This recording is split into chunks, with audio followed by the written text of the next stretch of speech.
giving you useful and practical tips to help you make more money selling travel. This is the Art of Selling Travel Podcast, and here to guide you through it all, your host, Glenda Beagle. Well, it is the 25th of December when this episode drops, and I would like to propel myself into the future to today, because clearly I did not record this on the 25th, and I am projecting myself into calm and joy and relaxation. This year, our holiday season is going to look a little bit different than it normally does. It's going to be pretty low key, pretty quiet, and I am so pumped. It will be a small gathering, and it will be very relaxed. I anticipate more pizza than turkey, and I am a-okay with that. But it also, too, in kind of figuring out what I want my holiday to look like, I'm also spending a lot of time figuring out what I want my business to look like. And I think that's something that we overlook when we get into business. And especially, I think, for the independent travel advisor, because a lot of times there's not that full realization that we're actually starting a travel business. That, yeah, you're quote unquote starting a travel business, but that you're not in business. It's sort of like when I talk to travel advisors and we refer to the fact that they're in sales, and they're like, oh, but I don't sell. And I'm like, but you do, you're in sales. And they're like, no, I'm not. I just plan vacations. Well, you can't plan vacations without selling, and you can't run a travel business without being in business. And so what I want to do is talk about setting the vision. Because as you move forward and get ready for 2025, which is right around the corner, it's time to slow down and step away and decide, what is that vision you have? See, a lot of times when we get into business, I know when I first opened my agency way back when, I was going to be the boss.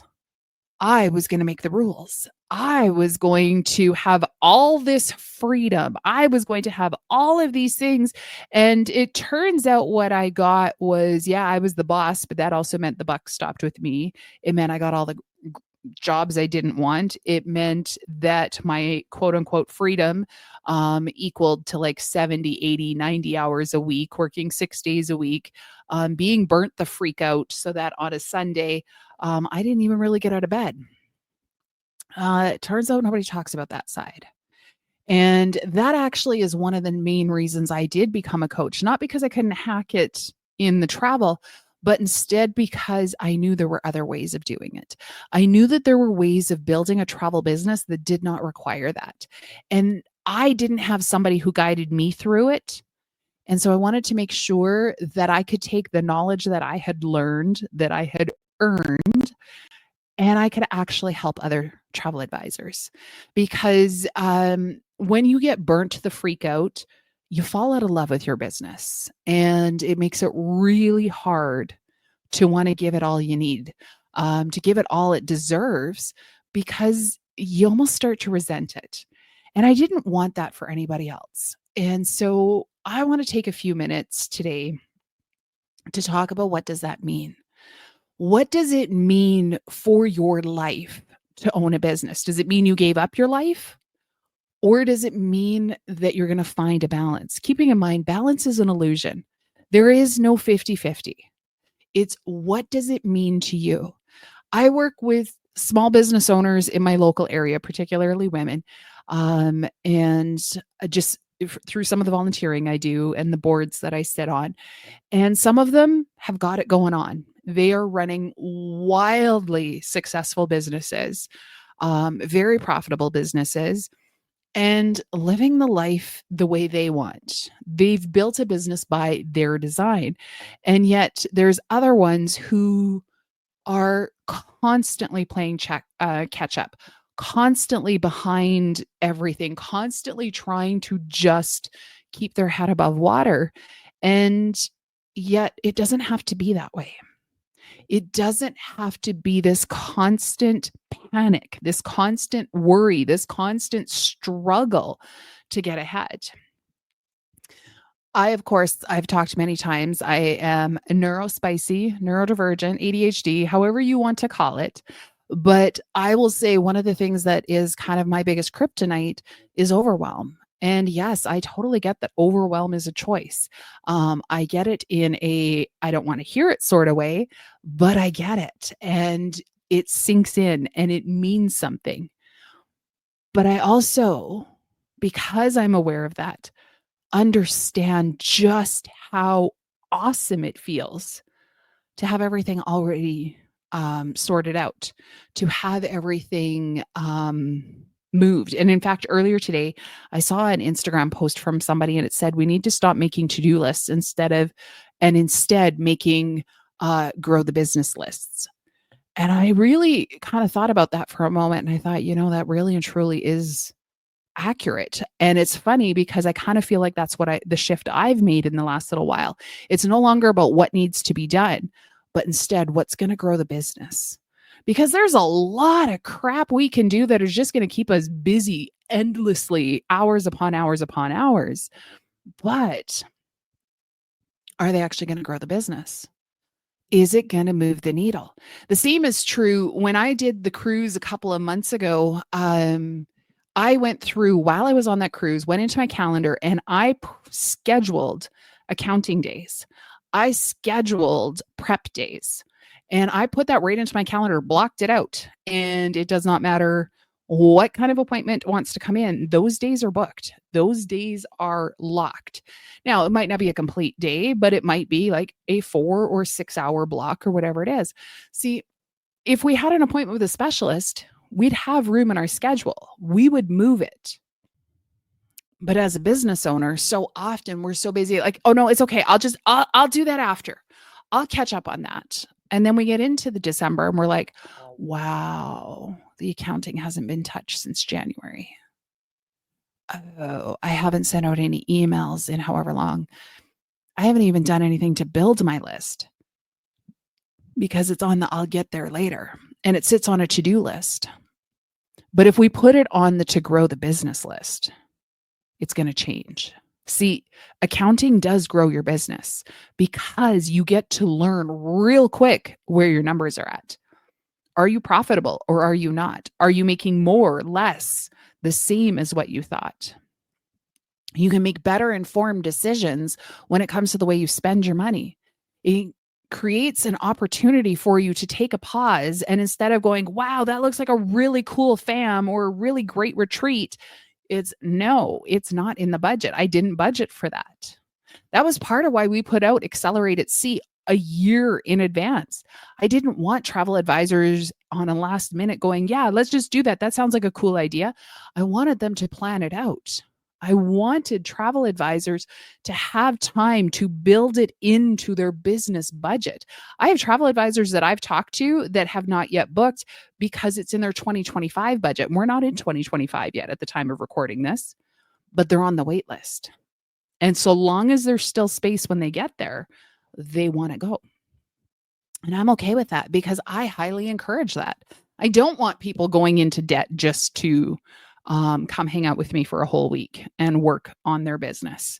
Trust me, it will be totally worth it. And if you want to come join us, go check out artofsellingtravel.com/accelerate or go to artofsellingtravel.com/2025 and you can get the information there. But that wasn't what I was talking about. What I do want to talk about is, what are you putting in your schedule? Are you building your business the way you want to build your business so you're only working the hours you want? Or are you constantly playing defense? Are you constantly, oh my goodness, if I don't do this, then they're going to hate me. They're going to this, they're going to that. And I have no choice. Like it's just the way it is. Or are you working your business on the offense? Do you have a formation in place? Do you know what your office hours are? See, I have office hours. I don't work the weekends. That being said, there are times that I do come down to my office and I work on a weekend. Why? because I want to. But it's taken me a long time to not feel guilt on the weekends. I actually remember a weekend not too long ago. I was like, oh, I just want to watch a Hallmark movie. And I do have a podcast. It'll probably not show up till the new year, but it's going to be on Hallmark and sales. I got a good one that came out of that. But the thing is I just wanted to watch a Hallmark movie. I just wanted to do anything. And my husband looked at me. He's like, you do know it's Saturday, right? And I went, no. And he's like, yeah. I'm like, sweet. And instantly all my guilt was gone because it was snowing and it was blustery and it was all of these other sorts of things. So all I wanted to do was be cozy and wrap up in a blanket and watch Hallmark. And you know what? Because of the way I've built my business, I can do that. When I was playing defense, when I ran the travel agency, I was on defense all the time. And to do something like that, that was not an option. And see, here's the thing. I didn't have to work that many hours, but I allowed that overwhelm to take over. And I spent so much of my time being so freaking overwhelmed that all I thought about was that to-do list. So my suggestion for you going forward into 2025, don't worry about a to-do list. Make a grow the business list. And if it doesn't grow the business, does it need to be on there? Another one I heard, who was it? I think it was like Ryan Serhant. He has a 2-minute rule. If it takes less than 2 minutes, just do it. Don't add it to any lists. Just do it. If you think, I just got to fire off a quick email to that person, just do it. Because we spend all of our time making endless lists, plans, making social media content calendars that we never actually post, making this and that we never actually execute. See, building a business means not just planning to build one, but actually building it. The question too, though, is what do you want that to look like? Do you only want to work X amount of days a week or X amount of hours a week? How often do you want to be able to travel? Do you want to be able to travel without having to check in on your business? See, if that's what you want, then you've got to have systems and processes in place so that there's somebody else to look after your clients. Because unfortunately, travel is an industry where somebody's got to be reachable most of the time if people are in destination. They need to know how they can reach you if they're in destination and something goes sideways. So if you want a freedom where you don't have to do that, I highly encourage you to come up with systems and processes. I've worked with some travel advisors that no longer book clients during the Christmas season for the simple reason of not wanting to have to be on call during that time. The beauty of building a business that I think we so often forget is we do get to make the rules. We also have to live by the rules. And so that's where we kind of get into that gray zone, because if we start to bend the rules, we're the ones that have the consequences of that. What do you want your business to look like? We have to stop running business by default, where just what happens, and we'll just figure it out, and instead create it by design. Do you want to be off the clock during certain times of the year? Well, what's it going to take to be off the clock? What needs to happen for that to happen? How do you need to shift the way your clients do business with you? If the business you want to build has a significant increase in the number of clients, what are you committing to doing to getting those clients? What are you prepared to do to grow your travel business? What is it that you're going to do? See, so often we just want somebody else to do it all for us. I think that's why sometimes host agencies that promote "we'll give you leads" get so popular, because then we don't actually have to do it. The problem with that is it really your business? What does owning a business mean to you? It's not actually the right fit for everybody. And before you go into 2025, I would really challenge you to think about, what does owning a business, specifically a travel business, mean to you? I know what it can give you. Do you know what it can take? If you don't stay in charge of your business, if you don't stay at the front of it, that business can definitely take more than it gives.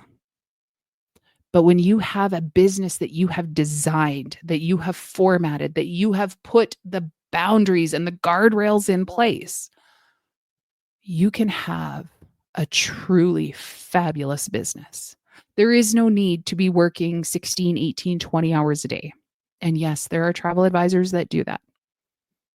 There is a very simple word that's going to help you out with that. No. No is a complete sentence. It doesn't need explanation. It doesn't need follow-up. It just simply is no. If you don't have those guardrails in place to know when to say no, you're going to put yourself back on the defense. And running a business from the defense is a whole lot harder than running it from the offense. See, when I played sports, when you were on the offense, it meant you got to score. When you score in sales, it means you make money. When you're in defense, you're just trying to prevent people from sucking the money out of your bank account. We want to get you on the offense. We want to get you in a position where you are making the money, where you can become profitable based on the schedule that you want to build, based on the commitments you're willing to make to yourself and to your business. When you're on your break for this next little while through the holiday period, whether you're celebrating Christmas or not, whether you're with family or on your own, maybe you are off on some amazing adventure during this time. Or maybe you're listening to me and it's now the middle of summer. Whatever it is, I challenge you to take a few moments and really and truly think out, what is the business you want to design? What is the business you want to create? What does that look like? How is it going to impact your life? If you're wanting to make a 6-figure travel business where your income is 6-figure, not your sales, but your income, can you actually do that while still working a full-time job? Is that actually a viable possibility? Perhaps. I'm not going to say it is, and I'm not going to say it's not. But what is it going to take to get you there? What do you have for bandwidth within your world in order to get you there? We have to get really realistic about where we're at and about what it is that we have that we can offer to our business. It sounds amazing for me to go and travel the world and do all these conferences and other such. But then there's also a reality that being on the road excessively, it's not as much fun as it sounds. I don't love to fly here, there, and everywhere. I don't want to fly home for 3 days just to get back out and fly again. I have like this anxiety. For me, it makes way more sense that once I'm on the road just to keep on going. But once I come home again, I turn into a little bit of a homebody. I also know it takes me a few days to recover. So as I build out my schedules, I know that I need to put more white space following my travel time. I know what that looks like going forward. And instead of trying to say, it's okay, you can push through, I know that's not the case. In fact, just before or just after I'm recording this, I'm hopping on a plane to Phoenix. And in my calendar, I have 2 days of white space that follow up my trip. Does it mean I'm not going to do anything? No, but it means I'm not going to be seeing people because I know once I'm done peopling, I'm done peopling.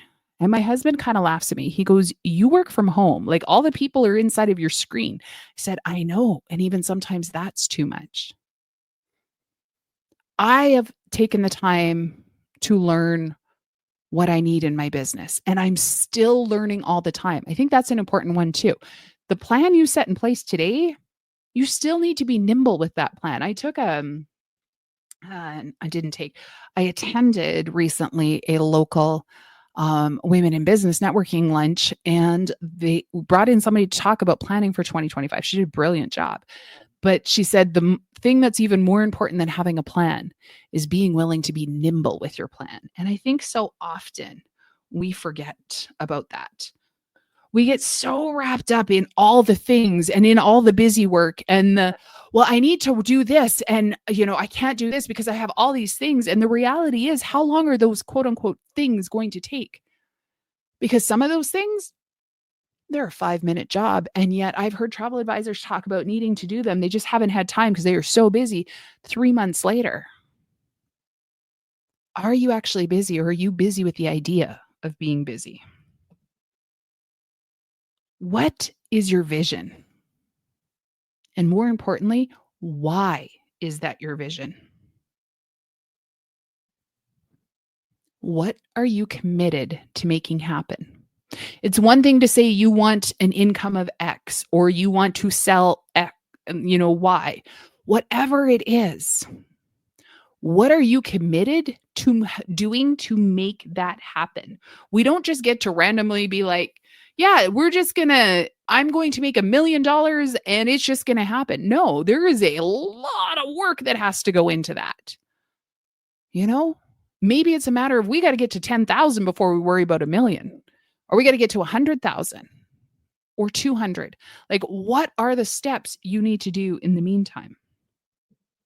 And if you're not committed to doing what it's going to take to get from step 1 to step 2, you're not going to get to step 32. So what does that look like? What does being a business owner look like to you? Till next time, happy selling, and I will catch you on the next episode.